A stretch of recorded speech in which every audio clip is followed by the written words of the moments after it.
Coisa boa estar aqui de novo com vocês. E a gente vai direto aqui, ó, para o nosso telão, porque eu já estou aqui com as minhas duas ilustres convidadas de hoje, doutora Raquel Carvalho, procuradora do Estado de Minas Gerais e professora. Eu queria ouvir então agora da doutora Vanice, estou adorando esses exemplos que ambas estão dando, né? Eu vou agora para mais um exemplo, agora quem vai dar o exemplo sou eu, quero ouvir a resposta então da doutora Vanice. O artigo 6º da LINDB fixa que a lei em vigor deve ter efeito imediato e geral, mas respeitando o direito adquirido, o ato jurídico perfeito, enfim, a coisa julgada.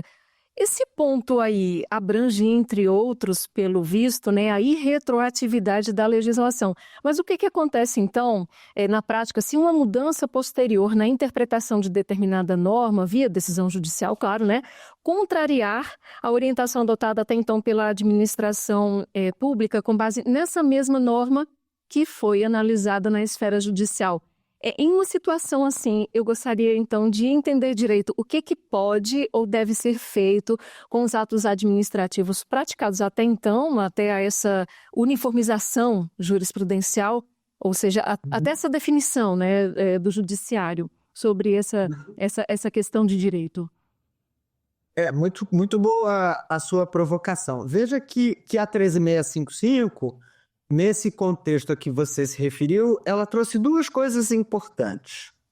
Primeiro, a nossa lógica tradicional, está no texto constitucional e estava reproduzido na LINDB no seu texto original, era da proteção ao direito adquirido, à coisa julgada e ao ato jurídico perfeito.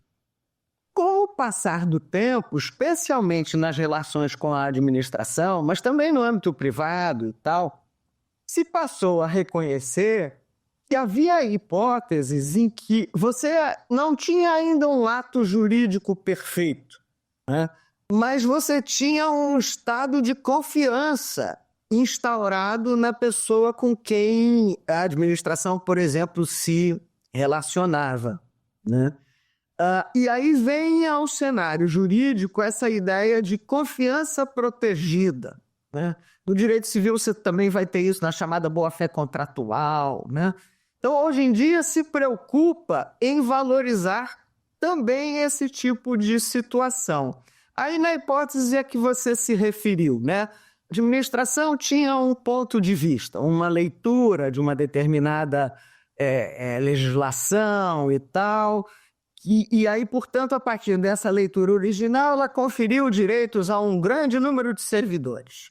De repente chega alguém que tem uma pegada mais rígida e tal. Não é nada disso, né? Não pode incorporar cargos em comissão de outros entes federados, né? Isso não pode, o estatuto não autoriza. Aí a administração estabelece esta outra orientação. Mas haveriam pessoas que estavam em estado de confiança, estavam exercendo essas funções na perspectiva de alcançar aquele determinado resultado, né?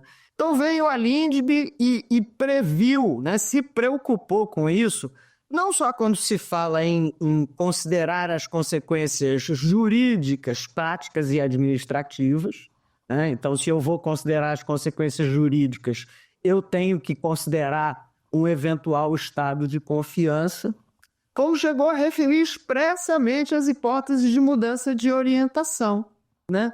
Então, a 13.655 foi e disse, olha, ok, administração, você pode mudar a orientação, mas se mudar a orientação, você precisa considerar a situação das pessoas que eram objeto da orientação anterior. E a 13.655 vai aludir até a um regime de transição. Olha, vamos fazer um regime, nem lá nem cá, né? Para quem estava em estado de confiança protegida em relação a uma leitura anterior, né? Então é uma preocupação, a LINDB trouxe uma preocupação de prevenir mudanças muito abruptas de parte da administração. Porque a gente precisa sempre lembrar, a administração está numa posição de hierarquia em relação aos seus destinatários, né? Então, é preciso garantir aos destinatários da ação administrativa algum grau de proteção. Então, eu acho que nós temos essas duas novidades, né? Primeiro, a administração ter em conta, nas situações individualmente consideradas, a eventual proteção da confiança. E segundo, esta norma expressa da LINDB, que se a memória não me trai, está no artigo 23 ou 24, que prevê a mudança de interpretação, né? E determina que a administração tenha cuidados especiais em relação a esse tipo de situação, inclusive com a instituição do regime de transição, né? Então, assim, veja, a 13655, num momento que talvez não tenha sido tão feliz assim, né, ganhou a alcunha de Lei da Segurança Jurídica. Isso permitiu a ela uma crítica, porque as pessoas diziam, se é a Lei da Segurança Jurídica, ela não podia ter expressões abertas. Bom, mas isso é uma visão equivocada. A Lei da Segurança Jurídica, ela é a Lei da Segurança Jurídica no sentido de que as mudanças, né, a execução ordinária da lei e as mudanças de interpretação têm que se dar a partir de uma perspectiva de proteção a estados de confiança e de segurança. Então, acho que esse foi um avanço da LINDB, que concilia essa possibilidade de atualização da interpretação da administração com a proteção aos interesses dos administrados, que ainda não tinham essa chancela máxima protetiva de direito adquirido. Ainda não era isso, mas é de se considerar, né? Vejam que isso já está tão arraigado no nosso cenário, a gente sabe bem, por exemplo, que emendas constitucionais inauguram nova situação, né? Nova tratamento constitucional para a matéria. Mas as emendas constitucionais, por exemplo, em matéria de previdência, todas elas tiveram regimes de transição. Por quê? Porque era preciso ter em conta as pessoas que já estavam no serviço público, ainda não estavam aposentadas, portanto não tinham direito adquirido, mas seriam impactadas por aquelas novidades. Então essa ideia de, ok, mudemos, mas tenhamos em conta os impactos sobre outrem, era uma ideia que já estava no cenário jurídico.